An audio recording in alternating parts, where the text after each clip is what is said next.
Language has long been regarded as a uniquely human function. A belief is deeply embedded in our collective psyche that language is a sophisticated means of communication exclusive to our species. We speak, therefore we rule. We are God's loquacious ones. This anthropocentric view of language holds that only humans possess the cognitive capabilities necessary for such complex forms of expression. Other life forms may have ways to communicate, but they are not truly languages.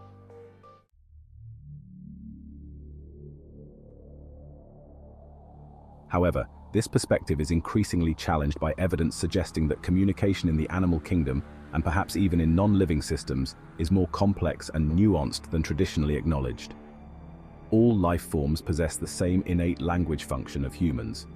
Mystics and Gnostics have no problems accepting that language does not need a tongue, or a larynx, or a frontal cerebral cortex. Language is perhaps our way of expressing an innate intelligence that is common to all species.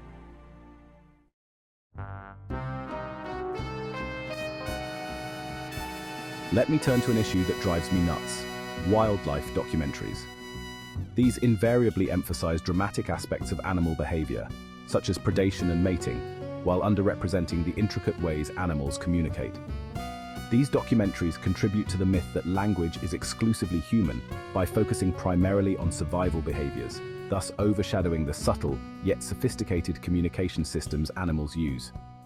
For instance, dolphins employ a complex system of clicks and whistles to convey information, and bees perform intricate dances to communicate the location of food sources. These examples demonstrate that non-human communication can be highly sophisticated, even if it does not resemble human language.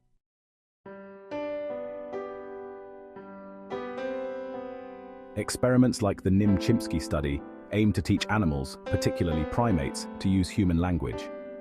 Nim, a chimpanzee, was raised in a human-like environment and taught sign language.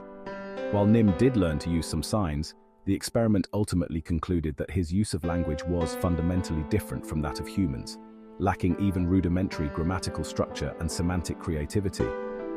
These studies are short-sighted, as they attempt to measure animal communication against human standards, thereby failing to appreciate the unique ways animals express themselves and caging them in a language zoo for our intellectual delectation. And so we go about convincing ourselves of the superiority of the human intellect.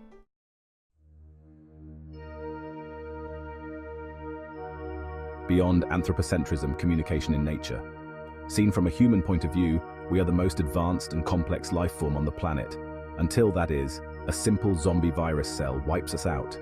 To understand language and communication more broadly, it is essential to look beyond human-centric models. Many animals have evolved communication methods perfectly suited to their environments and social structures.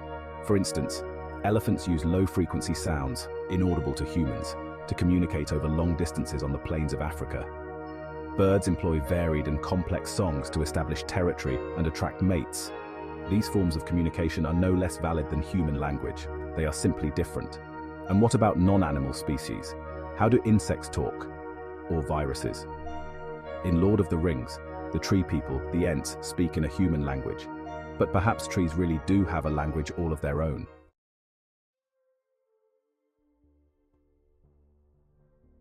Cosmic communication: how the universe speaks. The idea that only living organisms can communicate is also being challenged by our understanding of the universe.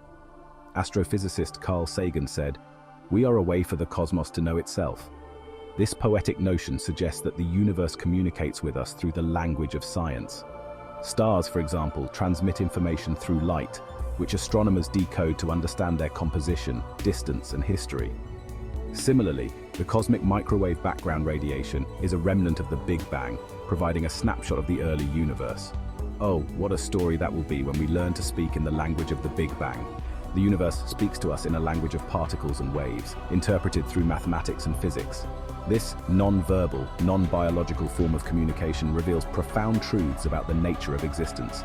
It prompts us to reconsider the very definition of language, and to recognize that communication is not confined to human speech, or even to life itself.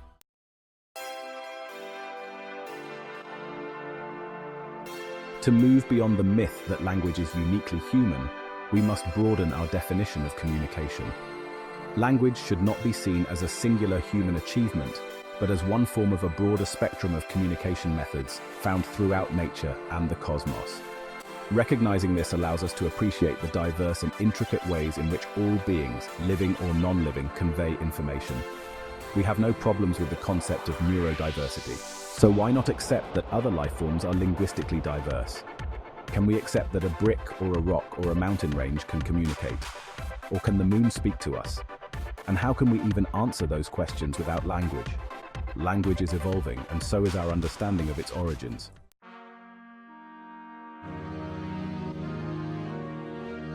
The evolution of language is explored through several key theories. Gestural theory suggests language began with manual gestures and facial expressions, evolving into vocal communication for greater adaptability. Think of Italians.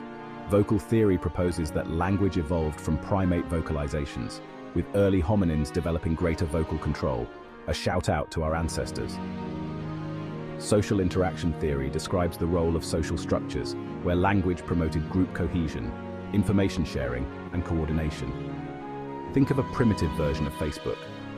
Cognitive theory focuses on cognitive development in a uniquely human brain and the evolution of memory and abstract thought that facilitated complex language structures. I speak, therefore I am, or as René Descartes did not say, loquer ergo sum. The timescale for this language evolution has shifted with new discoveries. Initially, language was believed to have evolved within the last 100,000 years, no time at all, a stab in the dark based on zero evidence. However, fossil evidence, such as the quaintly named Homo heidelbergensis, the man from Heidelberg, his or her hyoid bone and symbolic artifacts suggest language capabilities as far back as 500,000 years. And even more recently, DNA traces point to changes in a single gene around 500,000 years ago, indicating an early development of the neural circuits in the brain that accommodated the development of the faculty of language as a survival tool. Look out, there's a tiger about. Where? It's behind you. In short, we were wired to chat 500 million years ago. Hello, Mrs. Neanderthal. Hello, Mr. Neanderthal. Looking good today. What's the news in Heidelberg? And we have never looked back or even tried to understand other non-human speakers. That was then. This is now. We, the writers of the post-digital age, heading into a quantum future, recognize that effective communication extends beyond language-dependent skills, transmogrifying into an interdimensional space. We have to go beyond words by developing awareness of non-language-based communication. Understanding that communication can transcend language opens unexplored vistas to connect a broader audience, and for all we know, one that is not confined to the human realm. Visual elements, body language, and contextual cues can convey potent messages that resonate beyond the intellect and senses, in spaces where AI bots and the barking digital hounds cannot go. By integrating non-verbal communication techniques, we can create more inclusive content that appeals to readers who are tuned into the ambiguity of the modern sense of self-identity. The use of non-language-based communication techniques enhances our ability to describe the inner mind space of our characters. Rather than logically linking words and sentences in sway to proofreading tools such as Grammarly, we can break free of the shackles that bind and discover new ways to portray scenes, emotions, and interactions with asynchronous connections. We always want to add depth and realism to characters and settings. We have to tread carefully and cannot jettison the rules of grammar and the rest, or we risk creating an incoherent and unreadable mess, an inconsequential jumble of words. Freedom from convention does not mean literary anarchy. Despite what I wrote about him in a previous post, Murakami is the master of this non-linear interdimensional approach.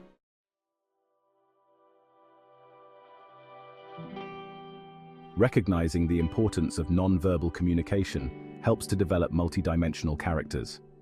We can depict characters' personalities, relationships, and emotions by the way they communicate and interact with the external world. This not only enriches character development, but also allows readers to infer meaning and emotions without relying solely on dialogue. A manifesto for writers of the future. At the heart of this approach to writing is the premise that the modern writer has to transcend language to convey a story, while using words to express meaning. We can use the traditional tools of symbols, metaphors, and visual imagery to convey themes and messages subtly. This allows for more nuanced and layered storytelling, where meaning is conveyed through a combination of language and visual cues, boosting the overall impact of the narrative in conventional language. And to be frank, there is not much new here. So, what gives? The missing ingredient is awareness, an openness to push the boundaries of language beyond the human dimension, almost a raising of consciousness. This is how authors and the language they use can be relevant today, in a world where visual media dominates. The revolution will be written, not televised nor streamed. Language is the message, not the medium. Let me finish with a flourish. The novels of, say, George Eliot or Mrs. Oliphant are historical artifacts. Novel, romance, story, a work of literature, what's in a name? A younger generation is tearing up the rules of language while their literary elders are pottering about in the garden shed. The language of the future is not language that we speak today. It is a mode of existence. We have to rise to the challenge.